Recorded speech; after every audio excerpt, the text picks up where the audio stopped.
I mean, the worst t-shirt in the world costs you $6. The best t-shirt in the world costs you $9, and you're buying 100 of them, and you just made a decision that somebody's going to shove a t-shirt. I mean, literally somebody's going to rip it up and use it as a rag after they wear it one time or no times versus putting it into the rotation, right?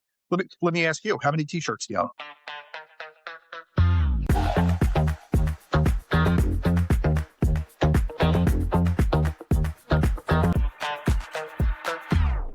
Welcome to Frank Growth. I'm Jason Shafton. I run growth consulting firm Winston Francois. Around here, we tell the truth about growing, the good, the bad, and the can't say it out loud ugly. Every episode, we get tactical with operators, investors, and builders about what works, what breaks, and what to do next. No fluff, no vanity metrics, no hustle theater, just signal. This is Frank Growth. Let's get into it. Today's episode is Jay Sapovits, turning swag into strategy. Before we bring Jay on, a quick riff on today's topic. Most companies treat merch like a checkbox. Order some branded hoodies, hand them out at a conference, done. That's not strategy, that's waste. The three traps I see all the time: 1, logo slap syndrome, putting your brand on cheap stuff nobody wants to keep. Congratulations, your logo is now associated with a lanyard in a drunk drawer. Event panic buying, spending $30K on trade show swag 2 weeks before the event with zero connection to pipeline or follow-up. Treating merch as cost, not investment. No measurement, no targeting, no strategy, just a line item that grows every year with nothing to show for it. What the best operators are doing instead, they're using merch as a trust signal. The right physical product at the right moment creates an emotional connection that no email sequence can replicate. And removing the inventory trap, on-demand, no-waste models that scale without warehouses full of last year's leftovers. And finally, tying swag to outcomes, pipeline, retention, client expansion. If you can't measure it, rethink it. That's the frame we'll use today with Jay. Now let's get tactical. All right, Jay, you're a Pennsylvania guy. Welcome to Frank Growth, entrepreneur, podcast host, golfer, mind behind Ink Stores. I think you helped drive Marquis Jet to $1 billion in revenue, survived a fitness brand that didn't make it. Then you built a $5 million plus branded merchandise business trying to figure out what most people in the promo products world couldn't, how to remove inventory risk and make merch a strategic tool, not a line item. Today, we're going to break down how operators and founders can stop wasting money on swag and start actually using it to grow. So let's start big. In one sentence, Jay, what is strategic merch and how is it different from just ordering t-shirts with a logo on them? Well, first of all, bless you. You skipped over building a business on St. Bart's, which was a 2-year endeavor and probably the sexiest of all the things I've ever done, which is kind of crazy. But I mean, look, strategic merch is not waiting until the last minute and then calling somebody frantically and saying, we forgot to get a gift, and picking any t-shirt and throwing your logo on it and not having forethought as to how you're going to present it to somebody, how you're going to distribute it, what's, the content that you're putting on the product, and what's the purpose of that, what's the purpose of that gift. So, every gift should have a purpose. Every giveaway should have a purpose. I mean, when you go to a conference and there's 15, 25 people there, and you want to give everybody at that conference something to leave with, what are you giving them to leave with? Did they all travel into the conference? Is it a local conference? I mean, that makes a difference, right? I mean, you ever get something when you're out at a conference and you don't have any place to pack it? It's not a thoughtful gift, right? No. Now, if I give it to you and I have a pre-coordinated or arranged method by which to ship it back to your house so you get the gift, but then I can send it on your behalf, it's thoughtful, right? So when you get a gift, you understand and know whether it's thoughtful or whether it's thrown together. And for me, strategic merch is giving yourself enough time that you can think of all of the various elements that merchandise is purchased for, right? You go to a trade show. Yeah. What's the objective of that trade show? Are you trying to get leads, right? You're trying to build conversations. So you don't need a piece that lasts on somebody's desk forever. You just need something that gets them into your booth that has a conversation with you. So to me, that's what strategic merch is. Yeah. You helped drive Marquis Jet to $1 billion in revenue. This is like fractional private aviation, which is about as high stakes and relationship driven as it gets. What did selling that product teach you about how physical touch points and branded products can really create trust? I remember when I had a very, very well-known client on his leg back from his vacation in the Caymans, and this client had a double mechanical, not in the air, but on the ground. And as you can imagine, getting a double mechanical when you're in the Caymans doesn't result in a quick fix, right? He was set to arrive at 3:30 a.m., and I stood on the runway waiting for him at 3:30 a.m. And I would have done that for any one of my clients. So, at some level, you're going to have to be accountable and you're going to have to, I could tell you, he wasn't happy. And I certainly heard near full on the runway, but I never heard about it again. So, I learned a lot of lessons at Marquee, some the hard way. I don't consider that learning the hard. I consider that all what I did was hard, right? Standing out on a runway at 3:30 a.m. isn't easy. After that run, you launched a fitness brand and it didn't work out. What broke and what did that kind of clarify for you about finding the right market? Yeah, well, I think we tried to sell something without customer feedback that it was a desired product. I mean, putting your colleges and professional sports teams fandom and their logos and their artwork on fitness equipment, in your mind, you can envision the coolest gym that you've ever walked in. Now think about how you sell it and think about trying to gain sales velocity around it, right? How many yoga mats you buy in a year? Yeah. You buy more t-shirts than yoga mats? Yeah. So not everything requires a logo on it. And it just didn't have the push for us to get big enough, fast enough to matter. And we had to come up with alternative solutions for the business before we ran out of money. So how did you go from that to founding Inked Stores, and what was the kind of specific insight that got you there? So we had a last ditch attempt at making it as a fitness brand by pivoting into the promotional marketing space and selling to corporations, right? If consumers weren't going to buy a branded yoga mat with a college logo on it, perhaps a company would buy their employees a branded yoga mat because fitness is obviously very on message for the last 10 years. We were in the last row. So we displayed at that show corporate logos, yoga mats, great reception. But what the trigger for us was, me personally, is we were next to a section of the show called Decorate. And Decorate is a section where there's all this different equipment that does exactly what the section you'd expect it to do. And Brother was there with their brand new direct to garment printing machine, printing on shoes. And I fell in love with the technology. And I told our COO at the time that if we could find a retail space and put this Brother direct to garment machine inside of a retail space, we'd have a business. A retail space opened up in a very high end retail development, right? And there are high end, outdoor malls. And they gave us the opportunity to be a pop-up store that would come in and print on-demand t-shirts, sweatshirts, hoodies, crew necks for 8 weeks before Christmas, 2015. And we never left. Yeah. So that store became our market. Pop-up that became the permanent. Pop-up became permanent. I mean, people would walk in and they'd ask, do you do bulk orders? And my answer was yes. Of course we do bulk orders. Yes. But it became our lead generation tool, Jason. And that's how the pivot occurred. Sold off as much of the fitness equipment as we could, closed our storage facility that had all of our product in it as fast as possible, and just went full on into the what I call like the wearable space. But we started to sell things people bought. Yeah. And that was the pivot. Well, it turns out that not everything in every business needs to be about the idea. I learned that execution can win. And that's where the big pivot in my world and life came, when I finally stopped trying to reinvent something and start from market making into the market exists. I'm just going to do it a little bit better than somebody else, a little bit different than someone else, and put my stamp on it. And that's what I've done with Inked Stores. And that's what's led to our success. Yeah.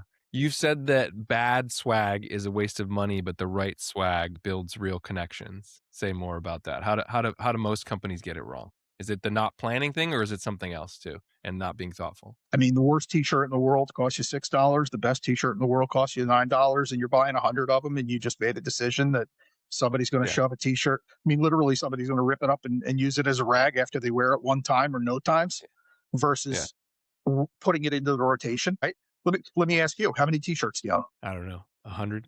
How many do you wear? 20. Max. Those 20 t-shirts are in the rotation. Why? Yeah, those are the really soft and comfortable ones. Yeah. Okay. So, but it's more than that. It's the feel, the fit, and what they look like, and the content. Feel, fit, and content, right? Yeah. And you're thinking I'm not a big branded t-shirt guy. Like I'm not rocking a lot of logos. A lot of solid colors in my repertoire here. Okay. So then the content really has to be right if you're going to put it on, right? Yeah. So I think people just take a very short-term view of Yeah. their expenditure, and that's mostly how they get it wrong. I mean, if you told me I could spend $3,000 for something that's going to live forever, or $2,500 for something that's nice, I mean, you're talking about $500. And I Yeah. get so it's the Toyota Camry conversation, the top highest end Toyota Camry or the lowest end BMW, right? And sometimes the Toyota Camry is the right call because it's got all the features versus the basics. Yep. Yeah.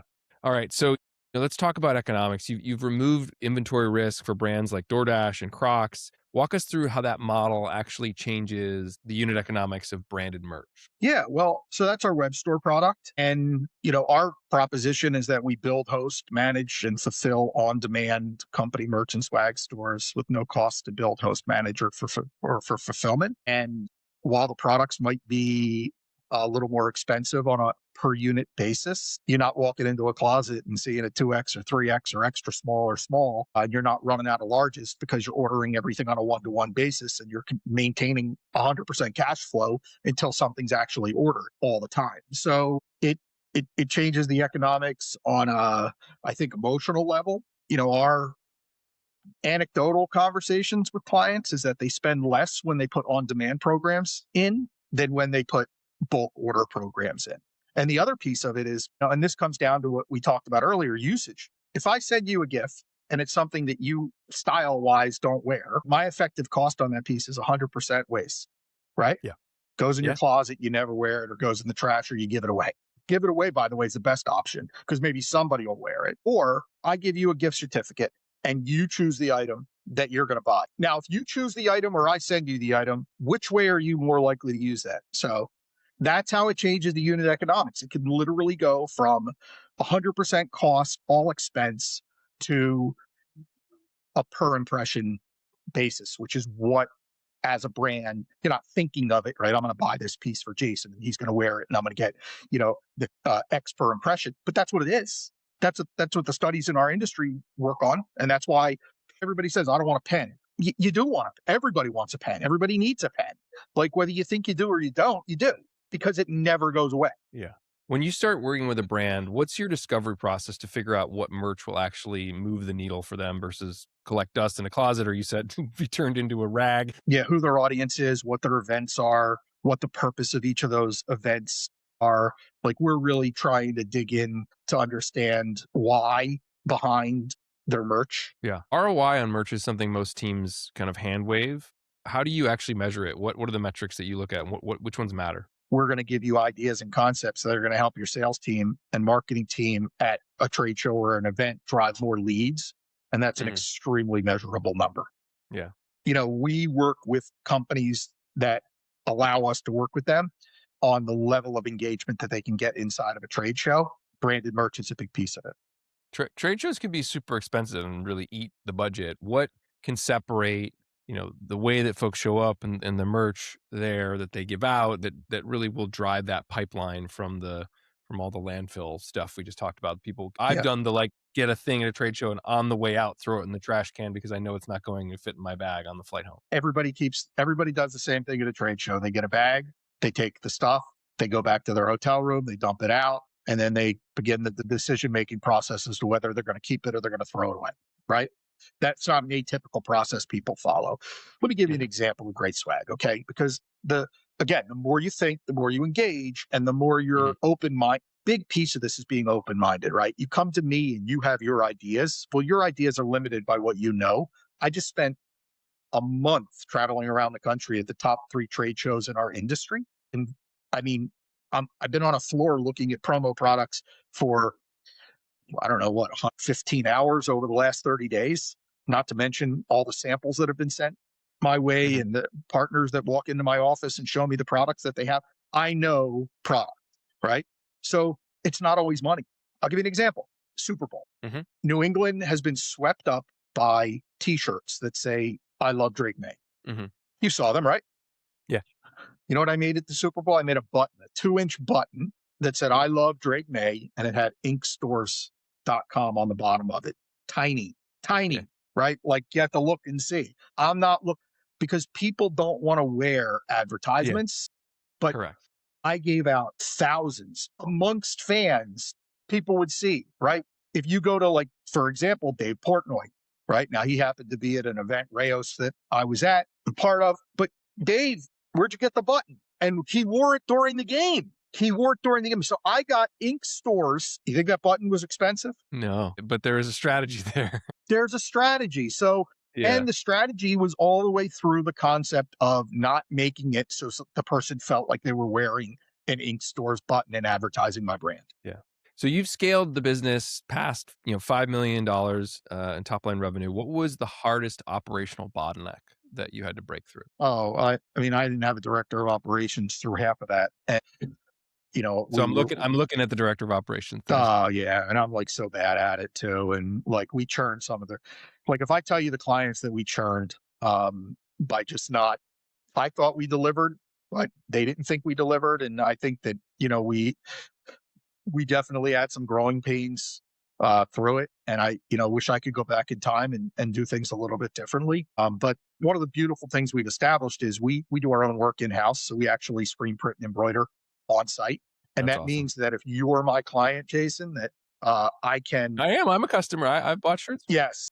Which means when you call me, when you call me and you need something as soon as tomorrow, it gets done. And, we have to have it in inventory. We do keep some for those emergencies, but our clients get premium level service. I mean, I like to tell them when you hire ink stores, you're a text, email, or phone call away from never having to worry about anything that has your logo on it again. When there's founders that think merch is nice to have, make the case. When does branded merchandise become really a growth lever for them? I've never been a big proponent, and I think that we live in a world of artificial intelligence, right? AI is, you don't know what's real and what's not real. I can guarantee you that if I hand you a gift, I've given you a feeling, and that feeling is real, and that's an irreplaceable element in the long-term cycle of your employees and of your customers. Yeah. All right, lightning round, Jay. Quick questions, quick answers. What's the best piece of swag you've ever seen in the wild, not one that you made? I'm only looking for things that I've made. One item every company should stop ordering immediately. Oh, koozies. A client says we need swag for our trade show next month. What's the first question you ask them? What's the objective that you're trying to accomplish? All right, another client says budget's $5K. Our one merch play that punches above its weight. If it's trade show environment that we're talking about, I have an incredible gingerbread cookie on one side, chocolate cook on the other side, embossed, Put your logo on it. logoed, individually packaged. And if I stand there and ask you as a salesperson, do you like chocolate? Not a lot of no's. We're gonna have a conversation. The ROI is going to be off the charts. I like it. Last one for you. No speed round anymore. If a founder came to you tomorrow and they have zero merch strategy, what would you tell them to do first? Yeah, I think budget is where you have to start a budget. I think you have to start a budget, and you have to start at what you're looking to accomplish, right? I mean, it's advertising, it's marketing. You have an objective. Like, what are you trying to accomplish? Tell me what you're trying to accomplish and how much you have to accomplish it. And I'll tell you whether or not you should hold on to your money until you have more, or you should go full speed ahead. Yeah. The biggest mistake I see people make is distribution, right? They have a strategy to order something and they don't have a strategy to deliver it. Next thing you know, they're holding it and they're like, what do I do with it? How do I get it into people's hands? Like, you have to know how you're getting it into people's hands. Shipping's expensive. Know that's an expense. You might spend $8 on a t-shirt and 10 to ship it. So you just need a strategy. I like it. All right, Jay, where can people find you online? And is there any kind of offer you want to give Frank Growth listeners? So, yeah, I mean, the offer is that if you find me and contact me, you're going to get an immediate response back inside of 30 minutes to an hour. And I'm telling you, I just sat with a major brand. Like, if I told you the brand, you'd be out of your mind. And I just sat with the person who orders 100% of their swag and merch. And they told me that the company that they have used for the last 3 years, it takes them days to respond to them.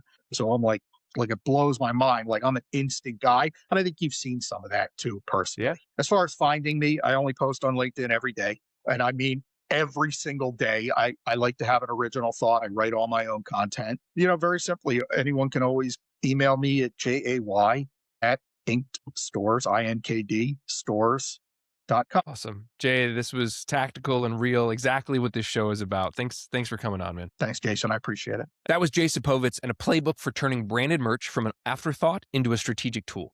Here are my quick top 3 from today. If you remember nothing else, remember these. 1. Strategic merch starts with why, not what. Every piece should have a purpose. Who's the audience? What's the event? What's the objective? If you can't answer those questions, you're not doing merch strategy, you're panic ordering. 2, feel, fit, and content. That's the rotation test. I have 100 shirts and I wear about 20 of them. The difference between the drawer and the rotation might be a $3 decision. The best shirt in the world costs $9 and the worst costs $6. Spend the extra $3 and get into the rotation, or accept that your logo is just going to become a rag. 3, distribution is the strategy most teams forget. Everyone has a plan to order merch. Almost nobody has a plan to get it into people's hands. You might spend $8 on a shirt and have to spend $10 to ship it. If you don't budget for delivery, you're sitting on boxes with no path to impact. Here's one action you can take this week in less than 10 minutes. Take your next merch purchase, or your last one, and answer 3 questions. What's the objective? Who's the audience? How does it get into their hands? If any answer is blank, fix it before you place the next order. That's Frank Growth. If this gave you something you can use this week, follow the show and share it with one operator or founder who needs it. I'm Jason Shafton from Winston Francois. We help companies build sustainable, repeatable growth with a proven operating system. The show notes and takeaways are in the description. Be frank and keep growing.